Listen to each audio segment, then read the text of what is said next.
Alhamdulillah ba'da alhamdulillah wa summa alhamdulillah qabla alhamdulillah walhamdulillah ala kulli hal wa ala kulli ni'mati lai ajma'in li jam'ana fi hadhihi laylah al-layla yanzilullah minas sama' rahmah wa maghfirah wa sakinah fi qulubina wa qulubil muslimin wal muslimat wal mu'minin wal mu'minat al ahya' minhum wal amwat min ummati sayyidina Muhammad sallallahu alaihi wa ala alihi wasallam. Alhamdulillahi gawiyyu sultanuh al-wadihi burhanuh al-maqsudi fi wujudi karamuhu wa ihsanuh. Thumma ashhadu an la ilaha illallah wahdahu la syarika lah wa ashhadu anna sayyidana Muhammadan abduhu wa rasuluhu la nabiyya ba'dah. Allahumma salli ala sayyidina Muhammad al-fatih lima aghliq wal khatim lima sabaq الناصر الحق بالحق والهادي إلى صراطك المستقيم وعلى آله وصحبه حق قدره ومقداره العظيم. Amma ba'd.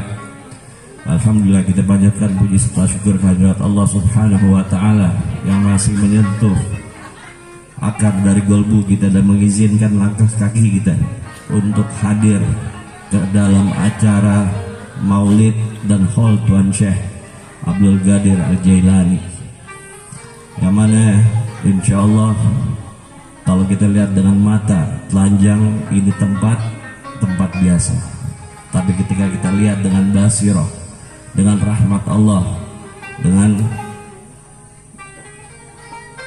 keagungan Allah, ini adalah Raudhah min Riyadul Jannah, taman dari taman-taman surga yang Allah hamparkan di muka bumi karena keberkatan baginda Sayyidina Muhammad dan sallallahu alaihi wa alihi wasallam beserta Tuan Syekh Abdul Qadir Al-Jailani. Al-Fajr nggak lama karena memang ini waktu juga udah malam, tapi insyaallah ini nasihat untuk diri Al-Fajr, mengingatkan Al-Fajr untuk semakin mencintai baginda Sayyidina Muhammad dan keimanan Al-Fajr semakin bertambah kepada Allah Subhanahu wa ta'ala. Di dalam kitab Mansubah, ketika baginda Sayyidina Muhammad sallallahu alaihi wasallam itu Isra, naik ke Sidratul Muntaha, Sayyidina Jibril itu berkata, "Wahai kekasihku Muhammad, cukup sampai di sini aku mengantarkanmu." Sayyidina Jibril enggak berani masuk dan berkata, "Jika seandainya aku masuk, maka aku akan terbakar." Lantas bagaimana aku masuk? Tanya Rasulullah sallallahu alaihi wasallam.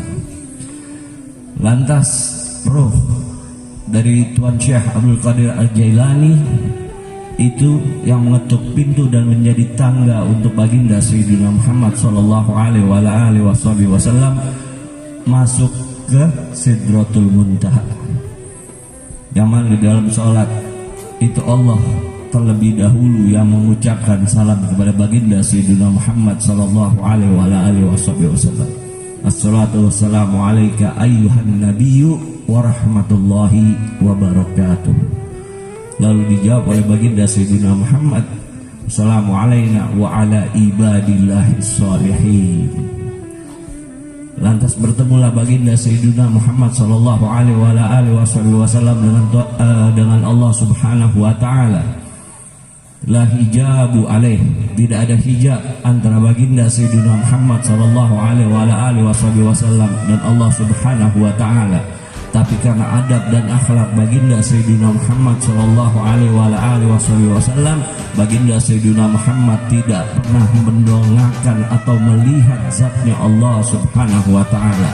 Sehingga dalam satu riwayat ketika Rasulullah Mi'raj pulang dari langit setelah mendapat perintah sholat 5 waktu, ditanya oleh Sayyidina Abdullah ibn Abbas, kaifallah, bagaimana zatnya Allah? Ya Rasulullah, hijabuhun nur wa kullu nur, aku ditutupi dengan hijab berupa cahaya dan yang aku lihat hanyalah cahaya. Padahal baginda Sayyidina Muhammad memiliki kesempatan untuk melihat zatnya Allah Subhanahu wa ta'ala. Tapi baginda Sayyidina Muhammad dengan adab dan akhlak tidak berani untuk mendongakkan kepalanya atau menaikkan bola matanya untuk melihat zatnya Allah Subhanahu wa ta'ala. Sampai Allah Subhanahu wa ta'ala bertanya kepada baginda Sayyidina Muhammad ketika berhadapan bi ghairi hijab, tanpa hijab. Ini yang dikatakan kita mujasimah. Allah istiwa alal arsh, Allah duduk di atas arsh. Lah, Allah tidak memerlukan tempat dan Allah tidak bertempat. Dalam kitab Sifat 20 yang dikarang oleh Habib Usman bin Yahya, itu Allah Subhanahu wa ta'ala bertanya kepada baginda Sayyidina Muhammad sallallahu alaihi wasallam, "Hadza sama' liman ya Muhammad?" Langit ini untuk siapa wahai Muhammad? Qala Rasulullah sallallahu alaihi wasallam, "Laka ya Rabb." Baginda Sayyidina Muhammad sallallahu alaihi wasallam itu menjawab, "Untukmu wahai Rabbku." Wa dzal bahar liman ya Muhammad? Laka ya Rabb. Dan lautan itu untuk siapa wahai Muhammad? Untukmu wahai Rabbku, kata baginda Sayyidina Muhammad sallallahu alaihi wasallam. Dan ketika ditanya, wahada samawat wal ard liman ya Muhammad? Laka ya Rabb. Dan langit beserta bumi beserta isinya untuk siapa wahai Muhammad? Untukmu wahai Rabbku. Wahadihil kaun liman ya Muhammad. Dan alam semesta ini untuk siapa wahai Muhammad? Laka ya Rabb. Untukmu wahai Rabbku. Siapa Rabbnya baginda Sayyidina Muhammad? Allah Subhanahu wa ta'ala. Dan sampai pada pertanyaan yang terakhir, Allah bertanya, wa anna liman ya Muhammad? Dan aku untuk siapa wahai Muhammad? Fabak ya Rasulullah sallallahu alaihi wasallam. Maka menangis baginda Sayyidina Muhammad sallallahu alaihi wasallam, meneteskan air mata sementara baginda Sayyidina Muhammad mengetahui jawabannya. Tapi sekali lagi karena adab antara makhluk dan khaliq, antara pencipta dan yang diciptakan, baginda Sayyidina Muhammad tidak mau menjawab. Padahal baginda Sayyidina Muhammad tahu jawabannya. Ditanya lagi sama Allah dengan lemah lembut, "Ya Habibi ya Muhammad, ana liman?" Aku untuk siapa wahai Muhammad kekasihku? Fabak ya Rasulullah. Maka kemudian Rasulullah menangis. Soal bibirnya itu tidak terkunci, bibirnya terkunci, padahal beliau tahu jawabannya. Bukan dikunci, tapi terkunci karena adab dan akhlak baginda Sayyidina Muhammad sallallahu alaihi wasallam. Dan sampai pada pertanyaan Allah Subhanahu wa ta'ala yang ketiga kali, "Ya Habibi ya Muhammad, kenalimat, wahai kekasihku, aku untuk siapa?" Rasulullah sallallahu alaihi wasallam itu bersujud kepada Allah sambil menangis sejadi-jadinya, sehingga lantai Sidratul Muntaha itu yang diibaratkan waktu Nabiullah Sulaiman mengundang Ratu Balqis, yang Ratu Balqis tertipu mengangkat jubahnya, padahal itu lantai seperti air. Begitu keadaan Sidratul Muntaha sekarang ini. Tetap baginda Sayyidina Muhammad tidak mau menjawab. Lantas Allah Subhanahu wa ta'ala yang menjawab, "Irfa' ra'saka ya Habibi ya Muhammad." Angkat kepalamu, bangun dari sujudmu wahai kekasihku Muhammad. Anna liman yusalli alaik. aku untuk mereka yang berselawat kepadamu. Allah untuk siapa? Untuk yang sholat, untuk yang puasa, untuk yang berilmu, untuk yang memiliki adab, akhlak, dan selalu berselawat kepada baginda Sayyidina Muhammad sallallahu alaihi wasallam.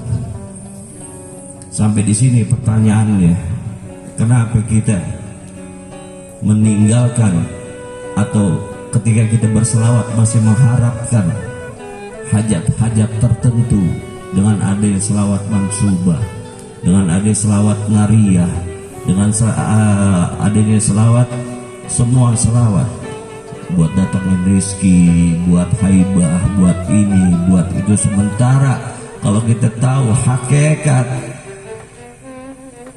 ketika kita memperoleh keridhaan Allah dan keridhaan baginda Sayyidina Muhammad melalui wasilah baginda Sayyidina Muhammad, lewat selawat kita kepada baginda Sayyidina Muhammad, apa yang Allah nggak kasih kalau Allah dan baginda Sayyidina Muhammad ridho? Sadar kita hari ini, termasuk diri Al-Fagir yang masih berselawat karena ingin meminta syafaat, padahal Rasulullah telah menjanjikan untuk kita umatnya, semua umatku akan aku berikan syafaat. Ada satu doa yang semua nabi pakai tapi disimpan satu sama baginda Sayyidina Muhammad untuk kita nanti ketika kita berhadapan di Al-Mizan. Syafa'atul uzmah namanya. Inna syafa'ati li ahlil kabair min ummati. Sesungguhnya syafaatku aku peruntukkan untuk mereka yang selalu berbuat dosa kepada umatku. Lantas bagaimana syafaat baginda Sayyidina Muhammad akan sampai kepada kita kalau kita berselawat kepada baginda Sayyidina Muhammad itu mengharapkan sesuatu, bukan mengharapkan ridhonya Allah Subhanahu wa taala dan ridhonya baginda Sayyidina Muhammad. Kita pasti akan masuk surga, pasti. Karena kita telah berikrar asyhadu an la ilaha illallah wa asyhadu anna Muhammad Rasulullah. Tapi kita dicuci dulu. Tapi kita pasti akan masuk surga. Tapi surga yang mana? Surga yang mana? Surga yang ada baginda Sayyidina Muhammad, yang ada Telaga Al-Haud atau tidak? Kita berharap insyaallah semua pada malam hari ini kita akan dimasukkan ke dalam surga oleh Allah Subhanahu wa taala bersama baginda Sayyidina Muhammad. Kita minum setelah lewat dari As-Sirat, kita kehausan, kita minum dari Telaga Al-Haud langsung dari tangan suci baginda Sayyidina Muhammad. Kita mencium tangan baginda Sayyidina Muhammad. Kita memeluk tubuh suci baginda Sayyidina Muhammad sallallahu alaihi wasallam. Sampai di sini Al-Fagir ingin mengingatkan kepada diri Al-Fagir, terutama khususan dan kepada yang mendengar, berselawatlah agar Allah memperhatikan kita. Satu selawat kita akan menghapus 10 dosa kita dan memberikan 10 keberkahan untuk diri kita. Tanpa kita meminta apapun, cuma mengharapkan ridha Allah dan ridha baginda Sayyidina Muhammad, dan mencintai anak cucu baginda Sayyidina Muhammad yang sekarang lagi kita adain haul Tuan Syekh Abdul Qadir Al-Jailani, wali min auliyaillah. Semua wali yang ada di muka bumi dari zaman Tuan Syekh Abdul Qadir Al-Jailani itu ada berdiri di pundak Tuan Syekh.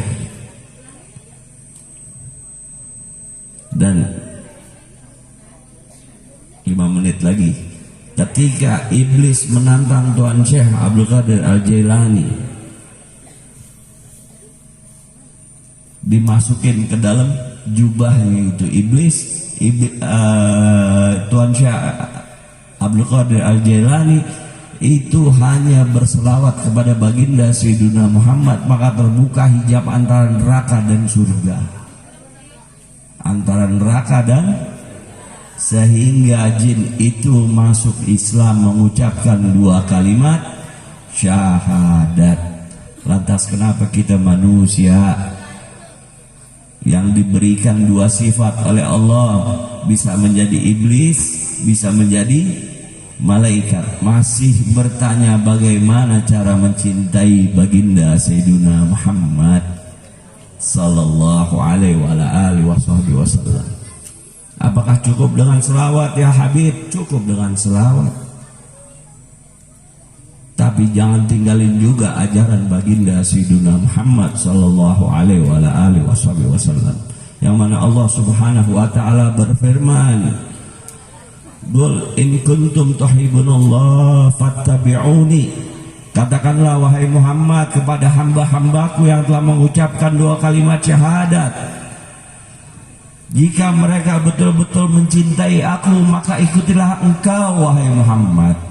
Kita disuruh ikutin baginda Sayyidina Muhammad sallallahu alaihi wasallam. Dan begitu pun dengan Tuan Syekh Abdul Qadir Al-Jailani, ajarannya tidak pernah menyimpang dari apa yang beliau dapatkan langsung dari baginda Sayyidina Muhammad sallallahu alaihi wasallam.